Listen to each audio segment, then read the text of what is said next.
Hi అమ్మా. Hi, నేను మీ భారతి. నేను ఇప్పుడు మీకు చేయబోయేటటువంటి వంట ఏంటో తెలుసా? బాగున్నారా? మీరు అడగడం మర్చిపోయాను. నేను బాగున్నాను. ఇదిగో పనసపిక్కలు మటను కర్రీ చేస్తున్నాను. దాని ప్రాసెస్ అమ్మా, ఇదిగో పనసపిక్కల్లో ఇంత ఉప్పు వేస్తున్నాను. ఇగోమ్మ పనసపిక్కలు, ఇన్ని పనసపిక్కలు. అవి ఒక 3 విజిల్స్ వస్తే సరిపోతాయి.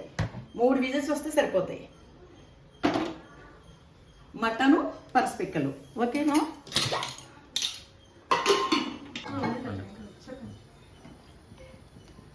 ఇంత ఆయిల్ పోసాను. ఇప్పుడు ఈ ఆయిల్ మరుగుతుంది కదా. ఇదిగమ్మ ఇక్కడ పదార్థాలు తీసుకున్నాను, ఒకసారి చూడండి. ఉల్లిపాయ ముక్కలు ఎన్ని తీసుకున్నాను, టమాటా, పచ్చిమిర్చి, కొత్తిమీర, 1/4 కిలో మటను, అలాగే జీడిపప్పు కూడా కొంచెం ఇంత జీడిపప్పు ముద్ద చేసుకుని పెట్టుకున్నాము. అల్లం వెల్లుల్లి పేస్ట్తో పనేం లేదు, మీకు ఇంతకుముందు చెప్పాను. పచ్చి మసాలా అన్నీ ఇందులోనే ఉంటాయి. అల్లం వెల్లుల్లిపాయలు అన్నీ, గరం మసాలాలు అన్నీ ఉంటాయి. కాబట్టి ఇది వేద్దాం. ఇది వేసేటప్పుడు మీకు మళ్ళీ నేను దీని గురించి వివరిస్తాను, సరేనమ్మా? ఇప్పుడు మనం ఉల్లిపాయలు వేసుకుందాం. నూనె మరిగింది, ఉల్లిపాయలు వేసుకుందాం.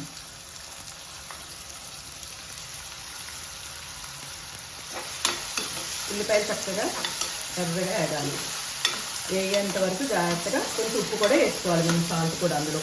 అమ్మ త్వరగా మనకు ఉల్లిపాయలు చక్కగా మగ్గిపోతాయి త్వరగా, ఓకేనమ్మా?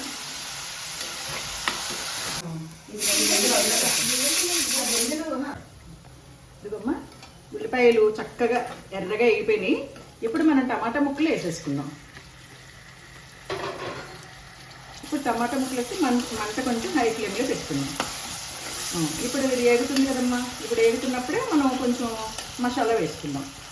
పచ్చి మసాలా చెప్పాను కదమ్మా, ఇదిగో 1 స్పూను, 2 స్పూన్లు. ఎందుకంటే ఒక 1/4 కిలో కాబట్టి 1/4 కిలో గింజలు ఉంటాయి, అంతే చాలు, అంతకంటే ఎక్కువ తెలియదు. ఓకేనమ్మా? ఇదిగో ఇప్పుడు ఇది మనం పచ్చివాసన పోయేదాకా చక్కగా మసాలా ఎర్రగా టమాటాలతో పాటు వేగిపోవాలి. ఇది చక్కగా వేగిపోయాక మటన్ వేసుకుందాం. ఓకేమ్మా? చాలు, చక్కగా వేగిపోయింది. ఇప్పుడు మటన్ వేసేసుకుందాం. ఇప్పుడు మటన్ గట్టిగా పిండుకొని వేసేసుకుందాం. ఓకే, చక్కగా ఇప్పుడు మీడియం ఫ్లేమ్లో పెట్టుకొని చక్కగా దాన్ని తిప్పుకుందాం.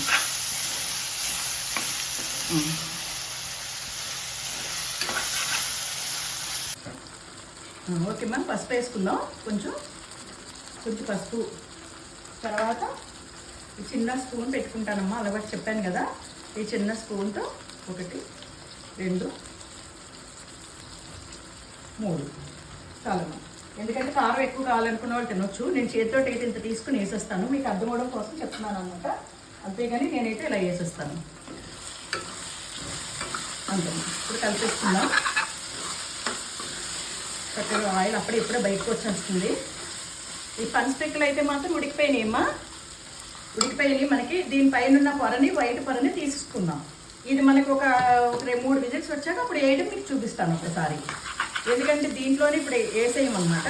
ఒక 3 విజిల్స్ వచ్చిన తర్వాత అప్పుడు వేద్దాం, ఓకేనమ్మా?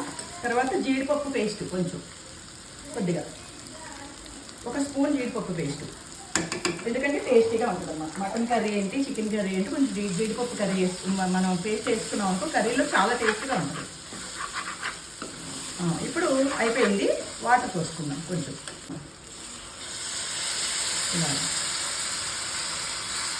ఓకే,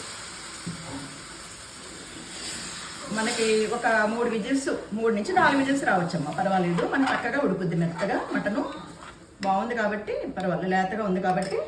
ఇది తర్వాత కొత్తిమీర వేసేసుకుందాం. కొత్తిమీర ఆల్రెడీ సన్నగా తరిగి పెట్టుకున్నాం కాబట్టి కొత్తిమీర చాలు. ఈ వాటర్ చాలు. ఉప్పు కూడా వేసుకున్నాం కాబట్టి ఇంక ఉప్పు కూడా వేసుకోక్కర్లేదు. కొంచెం కొత్తిమీర, అంతే అంతే. ఇప్పుడు ఇంకా మనం పెట్టేసుకుందాం. అమ్మా ఇదిగోమ్మా, చక్కగా దగ్గరికి అయిపోయింది మటన్. మంచిగా అంటే ఒక 3 విజిల్స్ వచ్చినాయి. ఎక్కువ విజిల్స్ అయితే మళ్ళీ మెత్తగా అయిపోతుంది, అందుకని. ఎందుకంటే మనం ఇంకా చిక్కుడు వేయాలి కదా, పనసపిక్కలు వేయాలి కాబట్టి. ఇది ఉడికిపోయిందా లేదో చూసుకుందాం. ఓకే, ఉడికిపోయిందమ్మా, బాగా ఉడికిపోయింది. అంటే ఇంకొంచెం పర్వాలేదు. ఇది మాత్రం మనం ఇప్పుడే పనసపిక్కలు వేసుకొని కొద్దిసేపు మూత పెట్టుకుందాం. ఇదిగో ఇలాగా ముక్కలు హాఫ్ కోసా, నిలువుగా కోయకుండా అడ్డంగా కోసా. ఎందుకంటే అవి విరిగిపోకుండా మన పేస్ట్ అవ్వకుండా చక్కగా ఉంటాయి అన్నమాట. అందుకని ఇప్పుడు ఇందులో ఇలా వేసుకొని కొద్దిసేపు మూత పెట్టి మామూలుగా ఉడకనిద్దాం. అంతే, కొంచెం వాటర్ వేద్దాం కొంచెం.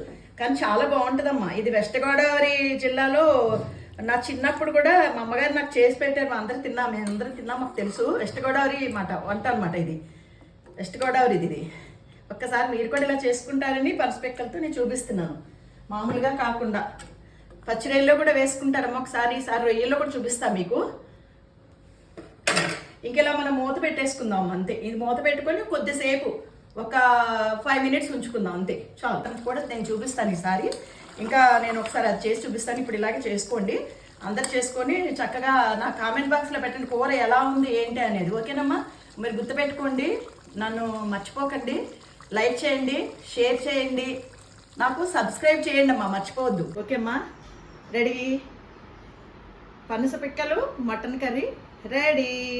ఇప్పుడు నేను తినేస్తున్నాను. మీరు కూడా చూడండి, నాతో పాటు మీరు కూడా తినండి. నాకైతే మటన్ కంటే పనస పిక్కలు అంటేనే చాలా ఇష్టం అమ్మ నాకు. అందుకని ముందు ఎక్కువ పనస పిక్కలు వేసుకున్నాను, మటన్ తక్కువ. చూడండి ఎప్పుడు తినేద్దామా అని ఆత్రంగా ఉంది నాకు. Super super. పనస పిక్కలు ఇలా పెట్టుకున్నాను. ఇది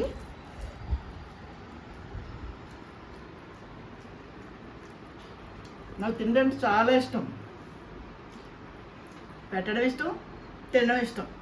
భోజన ప్రియాలు బాబా, చాలా బాగుంది. ఎలా ఉంది చెప్పాలి అందరికీ. చెప్పు మరి, చెప్పు మరి. పనస పిక్కలు మటన్, పనస పిక్కలు మటన్. ఓకే, చాలా బాగుందమ్మా. మీరు కూడా ట్రై చేయండి. ఎందుకంటే పనస పిక్కలతో కర్రీ చూశాను, అంతేకాని నాకు చిన్నప్పటిది గుర్తొచ్చింది నాకు. ఎందుకంటే పనసకాయ ఊరి నుంచి పంపించారు కాబట్టి నేను ఇది చేశాను, చేయాలనిపించింది, మీకోసం చూపించాలనిపించింది. నాకైతే తెలుసు, కానీ దీన్ని చేసుకోండి, చాలా టేస్టీగా ఉంటుంది. పనస పిక్కలకే టేస్ట్ వచ్చేస్తుంది. చాలా చాలా బాగుంటుంది అనమాట మనకి. అసలు ఇలా ఇలా అంటే ఇలా అయిపోద్ది అనమాట మెత్తగా. ఇదిగమ్మా బాగుంటుంది. అంత సరేనమ్మా? ఓకేనా? బాయ్ అమ్మా. అయితే నాకు లైక్ చేయండి అమ్మా, షేర్ చేయండి, సబ్స్క్రైబ్ చేయండి, మర్చిపోవద్దు. మీకోసం మీ సబ్స్క్రైబర్స్ని ఎదురు చూస్తాను. సరేనమ్మా? ఓకేనమ్మా? బాయ్.